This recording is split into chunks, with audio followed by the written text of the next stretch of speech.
So I recently went through something that I never thought would happen in my quiet neighborhood. You know, the kind of place where the biggest scandal is someone's lawn growing a little too tall or a garbage can being left out one day late. That's what I thought I signed up for when I moved my family into this HOA-run community. But what happened one afternoon turned my safe little world into something out of a nightmare. And it all started with my teenage son walking home. He wasn't doing anything wrong.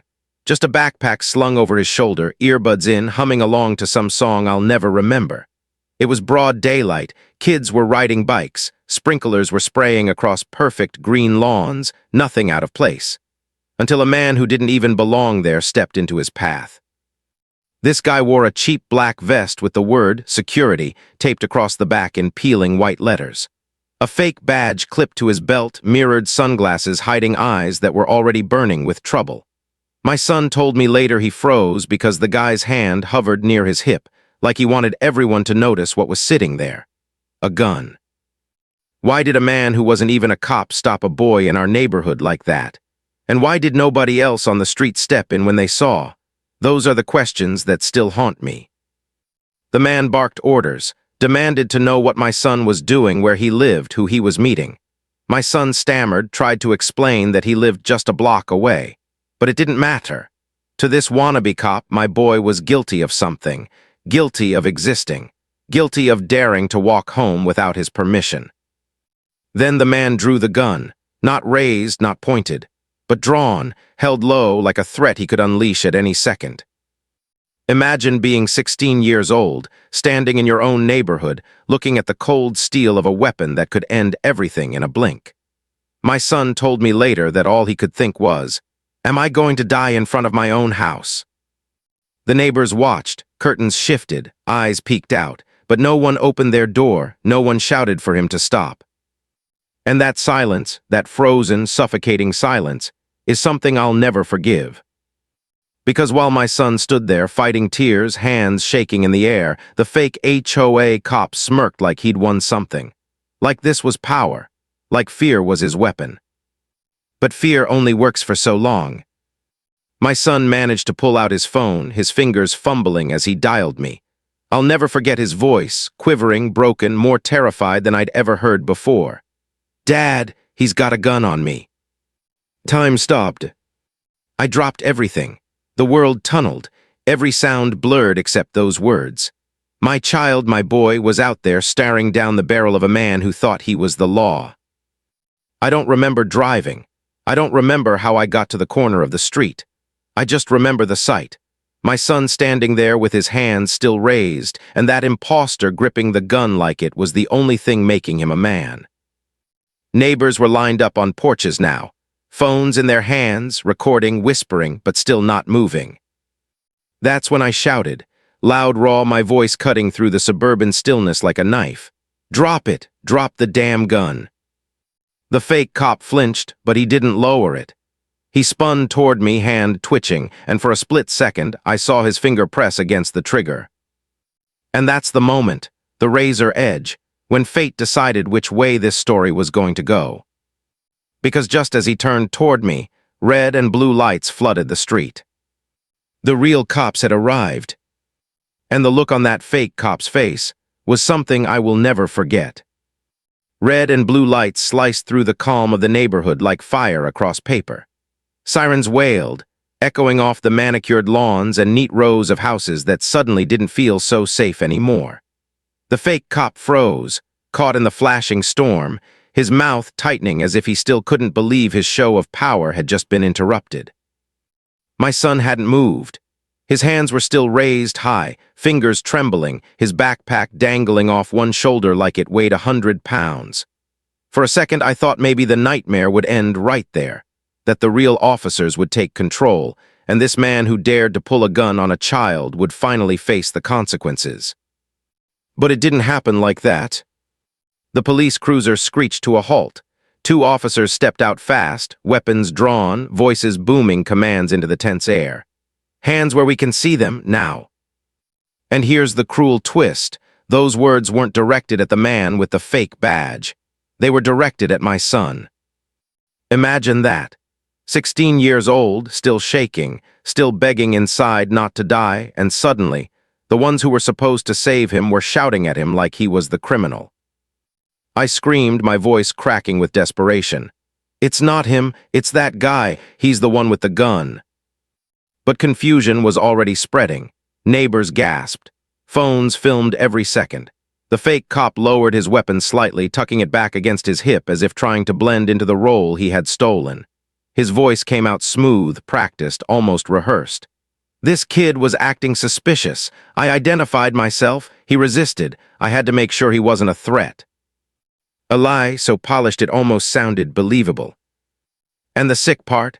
For a moment, the officers looked at him like maybe he was telling the truth. My son's breath hitched. His eyes darted between the officers, between the fake cop, between me.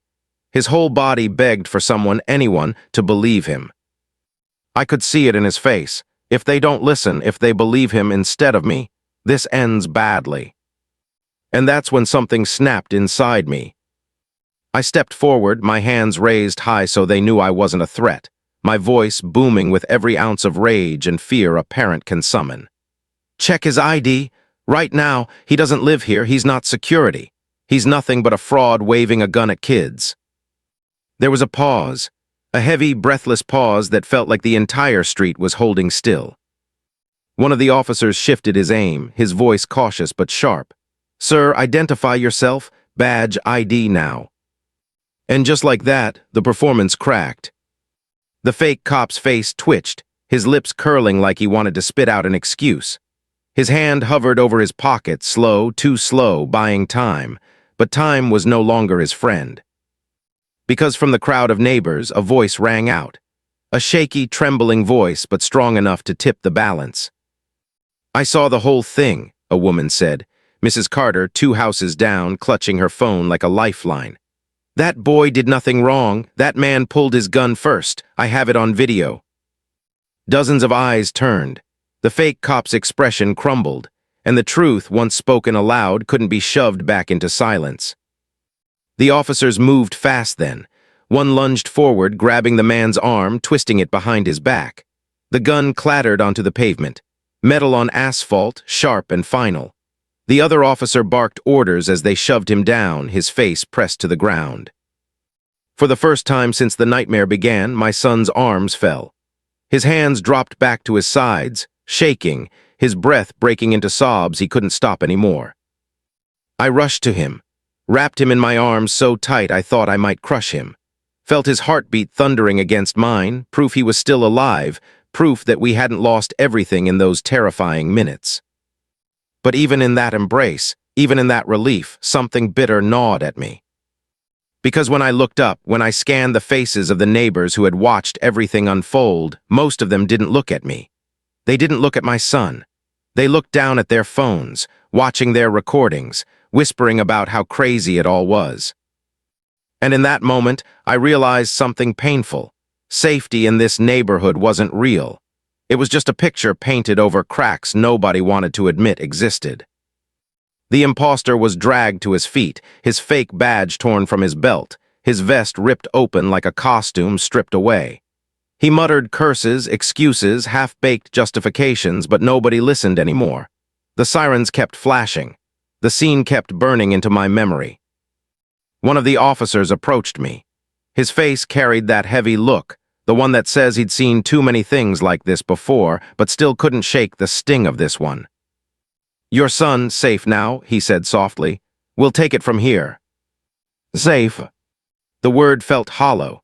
My son would never unsee the muzzle of that gun, never unhear the sound of a man's voice telling him he was suspicious just for walking home. And deep down, I knew this wasn't over. Because people like that fake cop, they don't just appear out of nowhere. They're made, encouraged, allowed to fester until they finally step out of the shadows with a weapon in hand. As the officers led him away in cuffs, his head still held high like he hadn't lost, I caught his eye. And for just a second, the smirk returned. That tiny curl of his lip that whispered, "You think this is the end?" No, this wasn't over, not yet.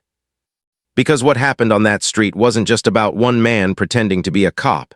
It was about something bigger, about trust, about fear, about how quickly silence can turn a neighborhood into a battlefield. And as I held my son tighter, vowing never to let him face that terror again, I realized the fight wasn't just to protect him from that man. It was to protect him from the world that made men like that possible. The night after the arrest, the neighborhood wasn't quiet anymore. The sirens had faded, the cops had driven away, but the echoes still clung to the walls of every house.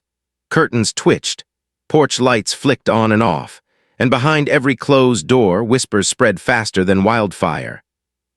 My son sat curled on the couch, a blanket wrapped around him, his face pale, eyes still wide like he hadn't really come back from that street. I wanted to tell him it was over, that the man would never hurt him again. But something inside me knew better. Because already messages were popping up in the neighborhood chat. Words from the HOA president herself. Words that made my blood run cold.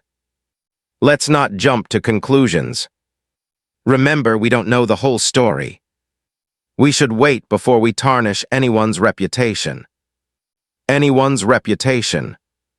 A man pointed a gun at a child in broad daylight. My child. And she was worried about his reputation. I felt that rage, hot and rising, but I forced myself to read every comment. Some neighbors defended us, yes.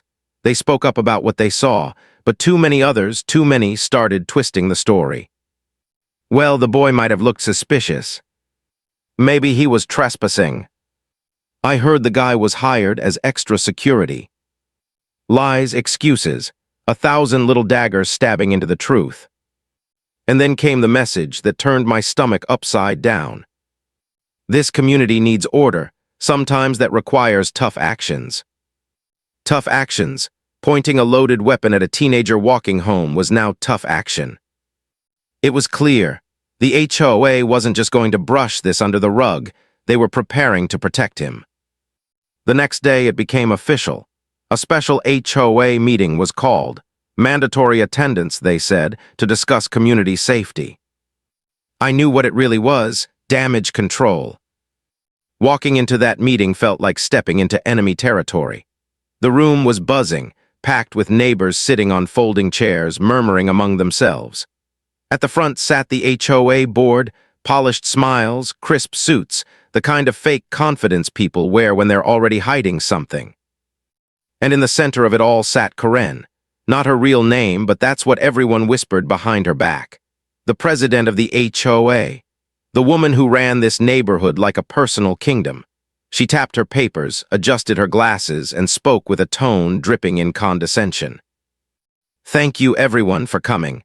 I know recent events have caused discomfort, but I want to assure you your board is handling it appropriately. Discomfort, that's what she called it. Not trauma, not terror, just discomfort. She continued, her words rehearsed smooth. Now, regarding Mr. Dalton, she paused, glancing at her notes, as if saying his name out loud gave him legitimacy. There's been some unfortunate misunderstanding. He was assisting with security matters. Some of his methods were unconventional, but his intentions were good. Unconventional. Pulling a gun on my son was unconventional. I shot up from my chair before I even realized I was standing. Good intentions. He threatened to kill my son. Gasps rippled through the room. Karen's lips tightened, but she didn't falter. She looked at me with that smug patience people use when they're pretending to be above anger. Sir, please, let's keep emotions in check. We're all neighbors here. Emotions in check. My son nearly died, and she wanted me calm, polite, quiet. But here's the thing about silence. Once you've seen what it costs, you can't afford it anymore. So I spoke, no, I roared. I told the room exactly what happened, every detail, every trembling second of my boy's fear, and as I spoke, I saw some faces shift, doubt cracking, truth leaking in. But Karen, she doubled down. Let's not dramatize, she said. The authorities are investigating, and until they conclude, we must remember the importance of unity. This is a safe neighborhood. One incident doesn't define us. Safe. That word again, used like a shield to cover the cracks. I scanned the room, saw neighbors avoiding my eyes, staring at the floor, clutching their phones, and I realized Karen had them trapped, not with guns, but with something just as powerful, the fear of losing their perfect picture of this neighborhood. But perfection is fragile, and lies don't last forever. Because from the back of the room, a new voice broke through. Stronger this time, steadier, Mrs. Carter, the woman who filmed everything. She stood up, holding her phone high, her voice shaking but loud enough for all to hear. I have the video, I saw it. Everyone here deserves to see what really happened. Gasps again, heads turned. Karen's face drained of color for just a moment before she forced a smile back onto it. That won't be necessary. Evidence should go directly to the authorities, not be paraded around at a community meeting. But it was too late, because Mrs. Carter had already pressed play. The room filled with the sound of shouting, of my son's voice trembling, of the fake cop barking commands, and then the unmistakable click of a gun being drawn. Silence fell. No one could deny it now. No amount of Karen's polished lies could erase what they just heard. The mask slipped. Karen's hands tightened on her papers, crumpling them at the edges. Her voice rose, sharp, cutting. Turn that off, this meeting is over. But the damage was done.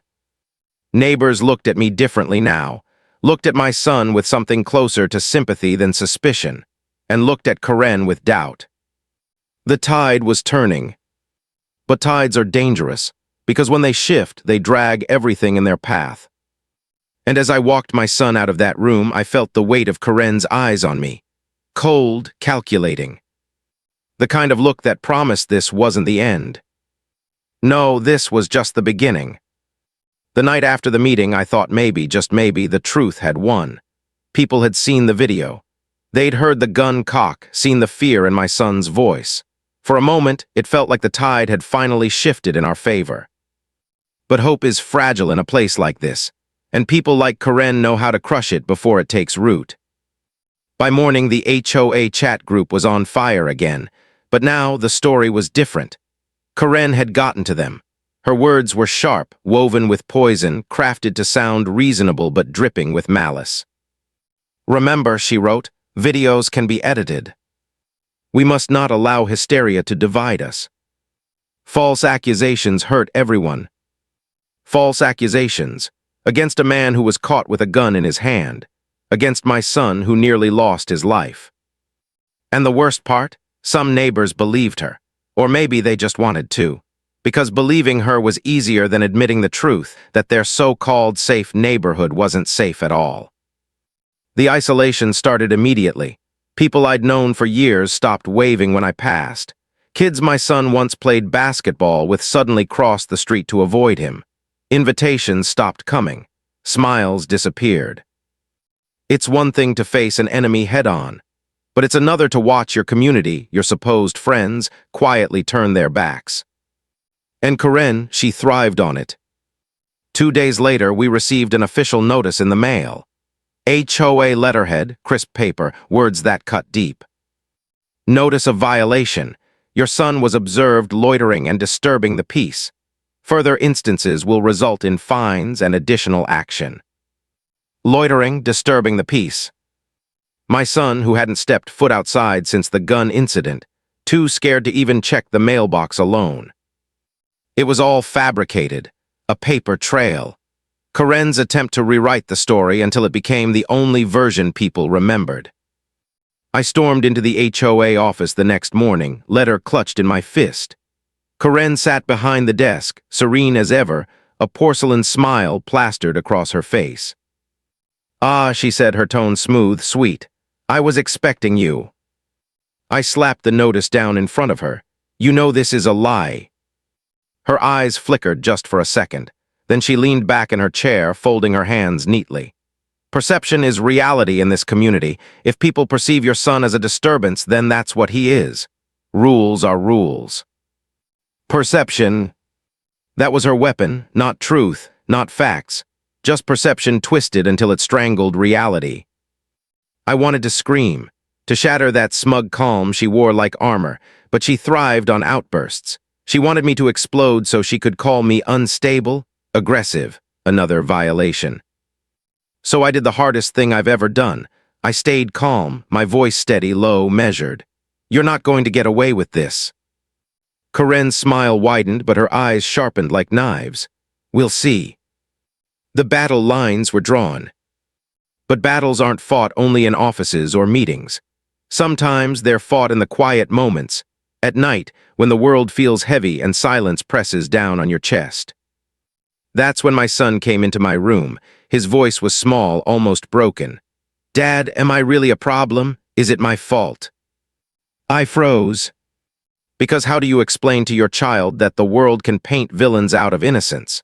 That lies shouted loud enough can sound like truth.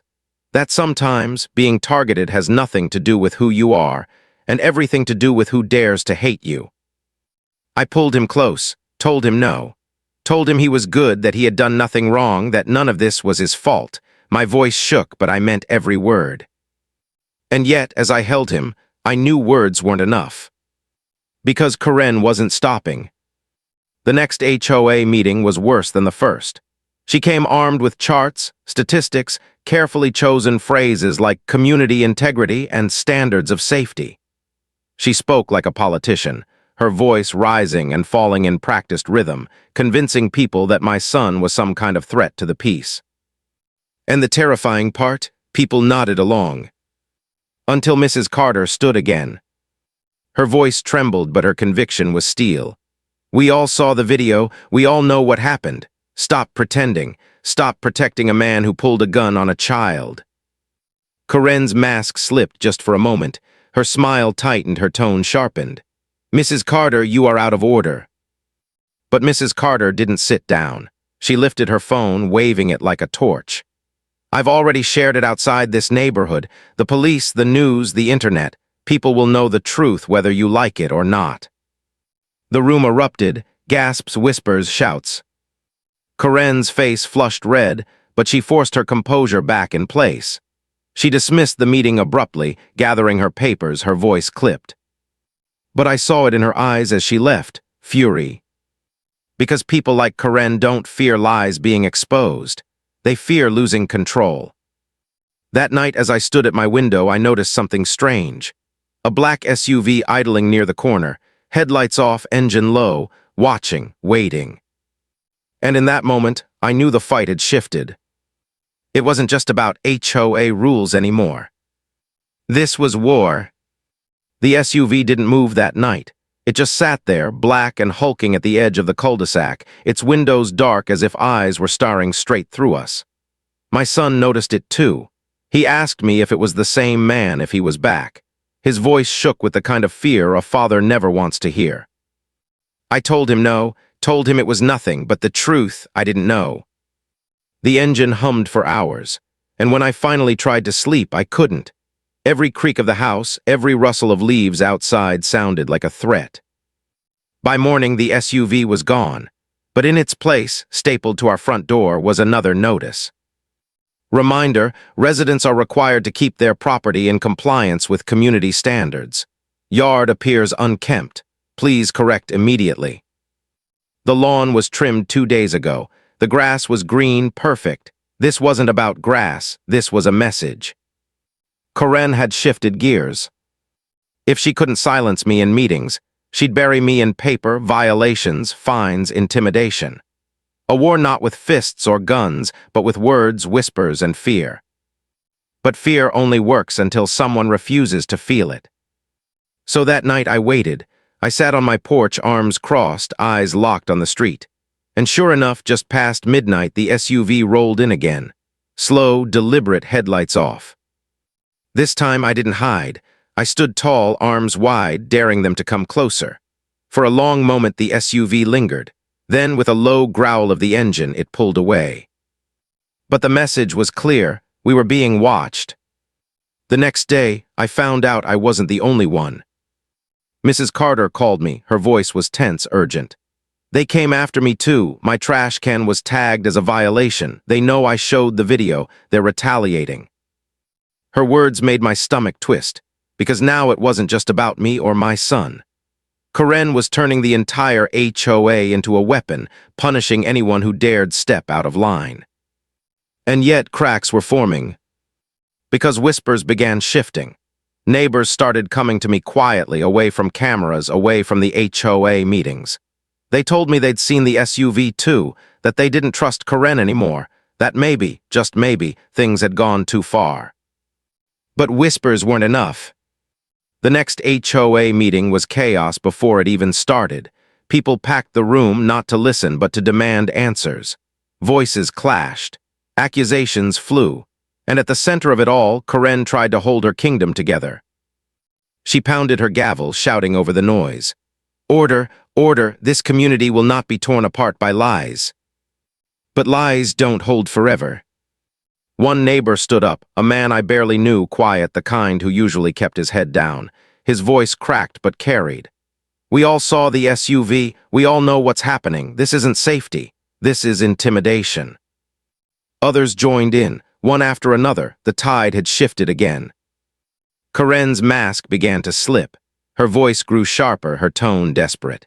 You people don't understand what it takes to keep order. Without rules, without control, this neighborhood falls apart.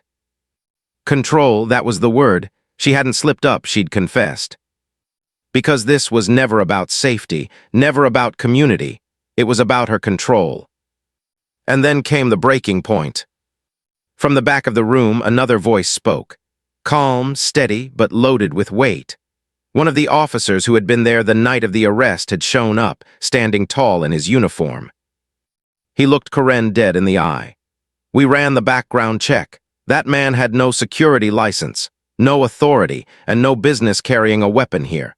The video confirms everything. He's facing charges, and if this board continues to obstruct or retaliate, you'll be facing consequences too. The room fell silent. Karen's face went pale, papers shook in her hands. For the first time, she didn't have words. And that silence told us everything. The meeting ended in chaos, but not the kind she controlled.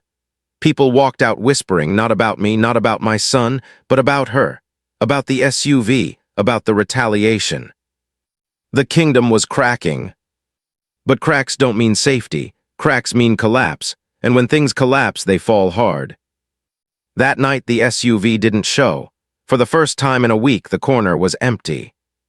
But peace didn't return. Because at 2 a.m., my phone buzzed. A text message, no name, just a number I didn't recognize. You should have kept quiet, now it gets worse. My blood ran cold. This wasn't just an HOA war anymore. This was personal. And I knew then, Karen hadn't lost. She was just getting started. The message glowed on my phone like a warning flare in the dark. You should have kept quiet. Now it gets worse. I stared at those words for a long time, my hands tightening around the phone until my knuckles went white. Whoever sent it knew exactly what they were doing. They wanted fear to take root. They wanted me to feel hunted in my own home. I didn't sleep that night. Every sound made me jump. Every flicker of headlights through the blinds made my heart race. My son tossed and turned on the couch, nightmares pulling him back to the street corner where that gun had been aimed at his chest. By morning, I knew I had a choice, hide or fight. But sometimes fighting means more than shouting in a meeting or waving a violation notice in someone's face. Sometimes it means watching, waiting, and documenting every move until the truth becomes undeniable. So that's what I did. I set up cameras around the house. Quiet, discreet. If they wanted to intimidate me, I'd record every second of it. If they wanted to stalk us, I'd catch them in the act. And it didn't take long. 2 nights later, the SUV came back. Not parked this time, creeping. Slow, deliberate laps around the block, pausing just long enough to send chills down my spine. My cameras caught everything.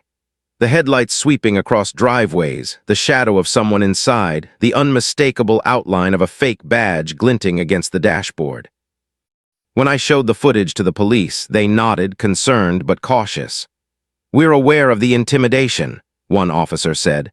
But unless he steps onto your property or makes a direct threat, it's hard to press further charges. Hard to press further charges. So basically, until he broke into my house or worse, they couldn't stop him. That night I sat with my son again. He asked me the question I dreaded most. Dad, are we safe here? And the truth is, I didn't know how to answer. The very next morning, the HOA struck again. Another violation notice taped to the door. This time they claimed our fence was painted the wrong shade of brown. My fence. The same fence that had been standing untouched for 10 years. It wasn't about rules anymore. It was about war. And yet in the middle of that chaos, something unexpected happened. Neighbors began slipping notes into my mailbox. Quiet, unsigned, but powerful. I believe you. You're not alone. Karen doesn't speak for all of us. The whispers were becoming voices. The fear was turning into courage. At the next HOA meeting, the tension was different. People weren't just sitting back, waiting to be told what to believe. They were restless, angry, ready for answers. Karen walked in with her usual air of control, her heels clicking against the tile like a gavel striking down dissent. She carried her binder of papers, her carefully crafted agenda, her polished smile. But her eyes betrayed something else. A flicker of unease. Because control is like glass. Once it starts to crack, it never shines the same way again. The meeting started, and Karen wasted no time. She launched into her speech about community integrity and maintaining standards, her words rolling off her tongue with the same rehearsed rhythm as before. But this time, people didn't nod. They interrupted. What about the SUV circling the neighborhood? What about the fake cop you defended? What about the video we all saw? Her smile faltered just slightly, but enough. She tried to recover, tried to spin it. Those claims are exaggerated. We've always worked to keep this neighborhood safe. Sometimes measures are misunderstood. But then Mrs. Carter stood. Again, brave, unwavering, her phone raised high like a shield. I have more footage, she said.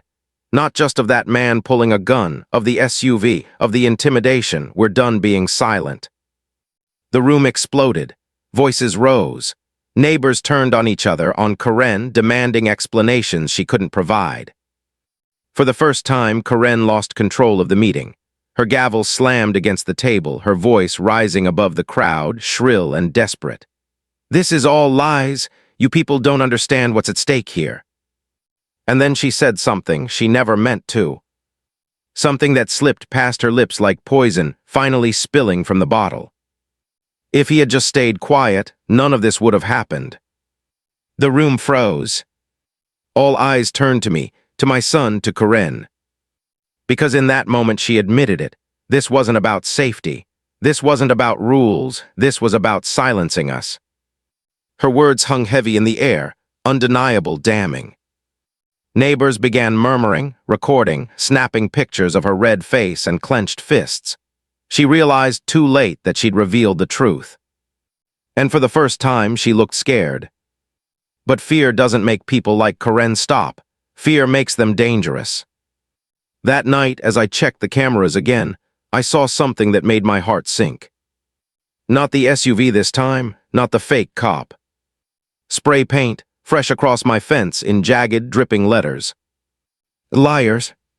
It wasn't just intimidation anymore. It was open war.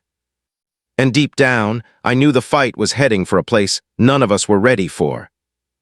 Because when liars are cornered, they don't back down, they lash out. And Karen was just getting started. The sound of spray paint still echoed in my head, even after I scrubbed the fence until my arms ached. But no matter how hard I tried, the word clung like a scar. Liar. The letters were gone, but the message stayed.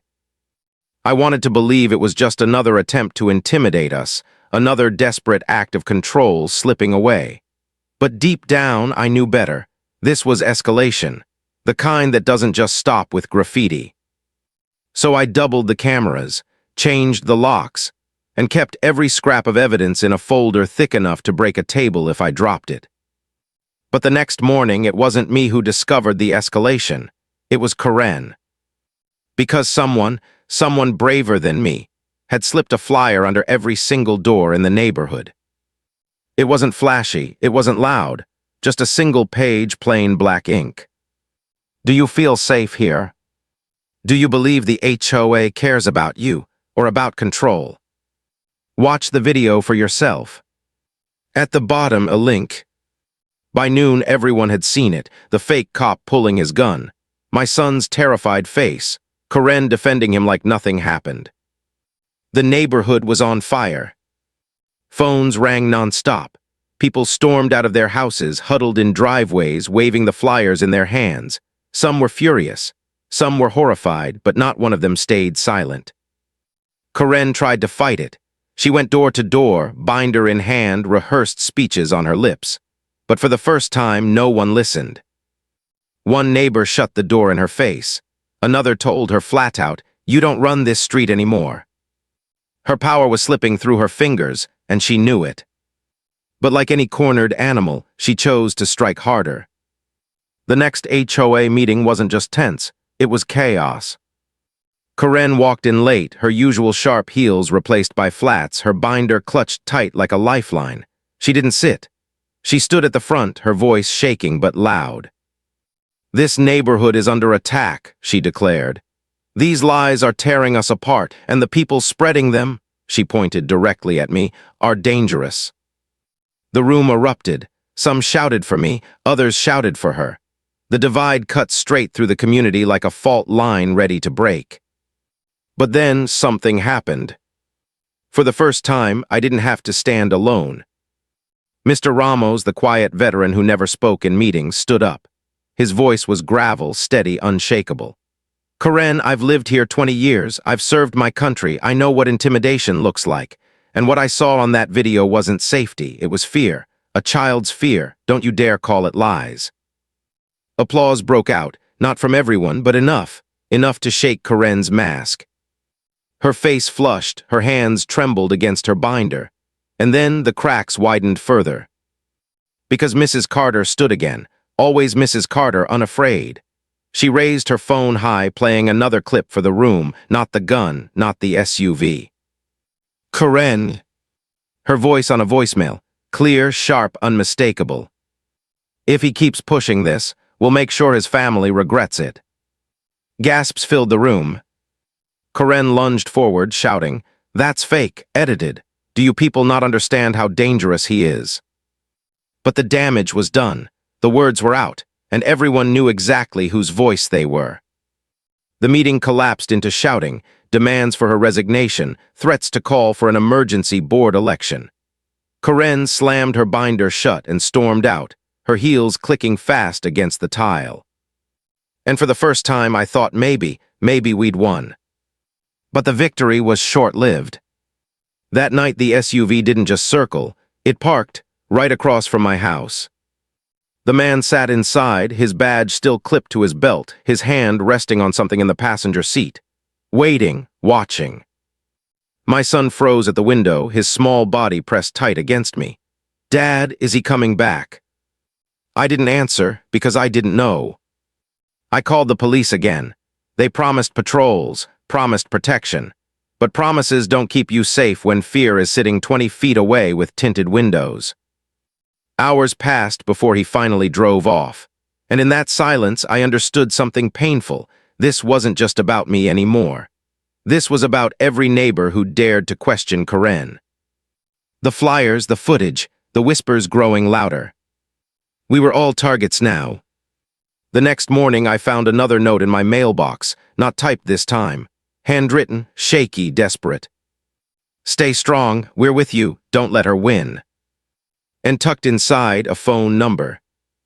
When I called, 3 voices answered. Neighbors I barely knew, voices filled with resolve. They wanted to form a group, quiet, organized, ready to stand against Karen's intimidation. Not just for me, but for all of us. We met in secret that night. In Mr. Ramos's garage, the smell of oil and old wood filling the air, we planned, shared evidence, compared stories. Piece by piece, the puzzle came together. It wasn't just the fake cop. It wasn't just Karen. It was a network, an ugly web of favors and fear spun tighter than we realized. But webs don't last forever. All it takes is one break, one pull, and the whole thing unravels. We just had to pull hard enough. As I left the garage, the night air heavy around me, I realized something chilling. Karen wasn't losing quietly. She wasn't stepping back. She was preparing for her final move. And when liars make their last stand, people get hurt. The night it all came crashing down started with silence. Too much silence. No SUV circling. No footsteps on the pavement. No envelopes taped to the door. It should have been a relief, but instead, it felt like the kind of silence that comes before a storm. My son sat on the couch, a blanket wrapped around him, eyes locked on the window as if he knew something was coming. And maybe he did, because children feel danger in ways adults try to rationalize away. And then headlights. Not one car this time, 3. They pulled in fast, doors slamming, figures spilling out into the street. The SUV, 2 other vehicles, and Karen herself storming forward like she owned the night. My cameras caught every second, her face twisted with rage, her voice sharp enough to cut glass. "This ends tonight," she shouted, pointing at my house. "You've ruined everything and you're going to pay for it." The fake cop was there too, his badge glinting under the streetlights, his hand hovering over his holster like he wanted to remind us he had the power. Except he didn't. Not anymore. Because this time, he wasn't the only one armed. Down the street, engines roared, real cruisers. Blue and red lights split the night wide open. Sirens wailed, and for the first time in weeks, my heart surged with something other than fear. Relief. The real cops had come. Karen froze, her perfect plan crumbling before her eyes. The fake cop tried to bolt, but officers were faster. They tackled him to the ground, the gun sliding across the pavement, his badge clattering like a toy someone finally admitted wasn't real. Neighbors spilled out of their homes, phones in hand, recording every second. For once, the eyes of the community weren't filled with suspicion or doubt. They were filled with truth. Karen tried to talk her way out of it. Of course she did. "You don't understand. I was protecting this neighborhood. They were spreading lies, and I had to." But the officers didn't want speeches. They wanted answers. And the more she spoke, the more tangled her words became. Every denial contradicted her voicemail. Every excuse crumbled under the weight of the videos, the notes, the witnesses. And then, like fate itself had been waiting, Mrs. Carter stepped forward one last time. Calm, steady, holding her phone high for the officers to hear. The voicemail, Karen's voice, crystal clear. "If he keeps pushing this, we'll make sure his family regrets it." The crowd gasped. Karen's face drained of color, and for the first time she didn't shout. She didn't argue. She just stood there, her binder slipping from her hands, scattering papers across the pavement like the ashes of her control. The officers didn't hesitate. They cuffed her right there in front of everyone, her voice finally cracked, shrill, desperate. "You can't do this. I run this neighborhood. I am the HOA." But the truth is, she never was. The neighborhood had always been bigger than her binder, her threats, her fake sense of power. As the police loaded her into the cruiser, neighbors turned to me, to my son. Some clapped me on the back, some hugged us.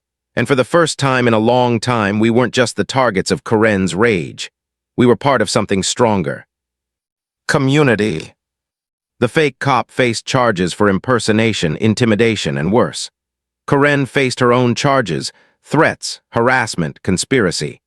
The HOA board dissolved within weeks, and when the dust finally settled, the silence that filled our street wasn't the silence of fear anymore. It was peace. One evening, weeks later, I stood by that same fence, freshly repainted. No graffiti, no notes, just wood warm from the setting sun. My son rode his bike down the street, laughter spilling into the air like the sound of life returning. And I thought about everything, about fear, about control, about the way lies spread like poison until someone dares to cut through them with truth. Sometimes strength doesn't look like fighting back with fists or shouting louder than the other side. Sometimes strength looks like standing your ground, documenting, waiting, holding on to the belief that truth will outlast the noise. Karen tried to break us with fear, but all she really did was show us how strong we could be when we stood together. And that's the thing about control. It feels unshakable until the moment it shatters.